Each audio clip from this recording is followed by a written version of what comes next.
ರಾಷ್ಟ್ರ ಸಂವಿಧಾನಕ್ಕೆ ನೀನೆ ಶಿಲ್ಪಿಯು, ದಾರಿದೀಪವು ನೀನೆ ಕಲಿಸಿಕೊಟ್ಟೆ ಸಮಾನತೆಯನು, ಏಕತೆಯನು.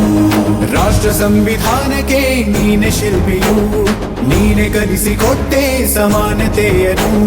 ನಿನ್ನ ಲೇಖನಿಯ ಬರಹ ದೇಶ ಗರ್ಜನೆ, ಒಂದು ಮಾತು ಕೂಡ ಭೀಮ ಗರ್ಜನೆ. ನಾಯಕ ನೀನು